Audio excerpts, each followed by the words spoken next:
Shri K P Sasikala teacher നമ്മളോടൊപ്പം ചേരുന്നുണ്ട്. Teacher, അന്നത്തെ അപ്രഖ്യാപിത വിലക്ക് അത് വിലക്ക് തന്നെയായിരുന്നു എന്ന് തെളിയുകയാണ്. ഇപ്പോൾ ഈ വിമർശനങ്ങൾ ഏറ്റുവാങ്ങിയതിന് ശേഷം തുറന്നു കൊടുത്ത വെർച്വൽ ക്യൂ ബുക്കിംഗ് സംവിധാനം 10,000 പേരിലേക്ക് മാത്രമായി ഒതുക്കുകയാണ്. അതായത് കന്നിമാസ പൂജകൾക്കായി യഥാർത്ഥ അയ്യപ്പ ഭക്തർ കുറച്ച് മാത്രം സന്നിധാനത്തേക്ക് എത്തിയാൽ മതി എന്നാണോ ബോർഡ് കൽപ്പിക്കുന്നത്?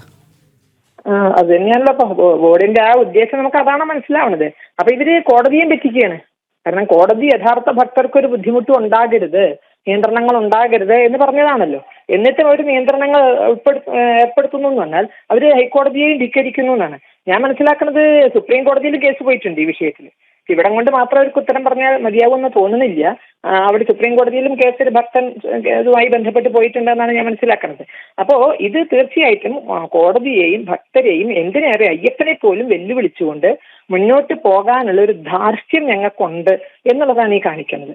ഇവിടെ യഥാർത്ഥ അയ്യപ്പ ഭക്തരെ തടഞ്ഞുകൊണ്ട് മറ്റൊരു സംഗമവും അവിടെ നടക്കാൻ പാടില്ല എന്ന് കോടതിയുടെ മാത്രമല്ല, അത് ഭക്തരുടെ കൂടി ആഗ്രഹമാണ്. വെറും ആഗ്രഹമല്ല, അവരുടെ തീരുമാനമാണ്.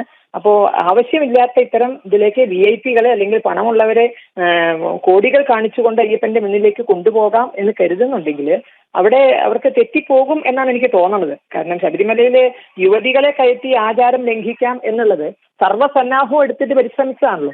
എന്റെ വേഷം കെട്ടുകാരെ ഇറക്കാനല്ലേ പറ്റുള്ളൂ. അപ്പോൾ അതുകൊണ്ട് അയ്യപ്പ ഭക്തരെ അവരുടെ ശക്തി അത്ര താഴ്ന്നു കാണേണ്ടതില്ല എന്നാണ് എനിക്ക് ഇവരോട് പറയാനുള്ളത്. ഹൈക്കോടതിയുടെ ഒന്നാമത്തെ പ്രധാന നിർദ്ദേശം ലംഘിച്ചിരിക്കുകയാണ്, അത് പ്രത്യക്ഷ തന്നെ. ഇനി മറ്റ് നിർദ്ദേശങ്ങളൊക്കെ അതേപടി പാലിക്കുമെന്ന് നമ്മൾ കരുതണമോ ടീച്ചർ? ഇല്ല, ഒന്നാമത്തേനെ ലംഘിക്കാൻ ബുദ്ധിമുട്ടില്ലാത്തവരാണെന്ന് മനസ്സിലായല്ലോ. അപ്പൊ എല്ലാം വെറുതെ കോടതിയിൽ ഒരു ഏറ്റുവാങ്ങിയൊരു പോരുകയാണ്. അതിനുശേഷം എല്ലാം തന്നെ ഇഷ്ടപ്രകാരം ചെയ്യാം എന്നുള്ളത് തന്നെയാണ് അവിടെ കാണുന്നത്. ഇത് പണം സംഘടിപ്പിക്കാനും അയ്യപ്പ ഭക്തരെ തരംതിരിക്കാനും ഒക്കെയുള്ള ഒരു ഉഡായിപ്പ് പരിപാടി മാത്രമായിട്ടാണ് ഇത് നടക്കുന്നത്. അപ്പൊ നമ്മൾ കാണുന്നു, ഇതിനെ തുടർന്ന് ഇതിനെ കുറച്ച് പരാതികളൊക്കെ വന്നപ്പോൾ ന്യൂനപക്ഷ സംഗമം നടത്താൻ പോകുന്നു. അപ്പൊ അവിടെ തന്നെ ഇതിന്റെ ഉദ്ദേശം പാളിയില്ലേ? ഇവര് തുടക്കത്തിൽ തന്നെ എന്താ പറഞ്ഞത്? മന്ത്രിയാകട്ടെ ദേവസ്വം ബോർഡ് പ്രസിഡന്റ് ആകട്ടെ പറഞ്ഞത് ശബരിമലയുടെ ഏറ്റവും വലിയ പ്രത്യേകത മതസൗഹാർദ്ദത്തിന്റെ മതേതരത്വത്തിന്റെ ഒക്കെ ഇതാണെന്നാണ് പറഞ്ഞത്. മതസൗഹാർദ്ദവും മതേതരത്വമാണ് ശബരിമലയിൽ ഉള്ളതെങ്കിൽ അവിടെ ന്യൂനപക്ഷം വരുമല്ലോ ഈ സംഗമത്തില്. അപ്പോൾ ന്യൂനപക്ഷങ്ങളെ വേറെ എന്തിനാണ് സംഘടിപ്പിക്കുന്നത്? അയ്യപ്പൻ എന്നുള്ളതിൽ എല്ലാവരും പെടുമെങ്കിൽ, എല്ലാം ഉൾക്കൊള്ളുന്നതാണ് അയ്യപ്പനെങ്കിൽ തത്വമസിയുടെ പൊരുളൊക്കെ ഇങ്ങനെ പല സ്ഥലത്തും അവർ പറഞ്ഞു നടക്കുന്നുണ്ടല്ലോ. പിന്നെ എന്തിനാണ് ന്യൂനപക്ഷ സംഗമം? അപ്പൊ ഇത് സത്യം പറഞ്ഞാൽ അവർക്ക് ഇതിൽ വ്യക്തമായ ഒരു നയവും ഇല്ല. പണം ഉണ്ടാക്കണം എന്നതിൽ കവിഞ്ഞ് പണക്കാരെ പരിചയപ്പെടണം.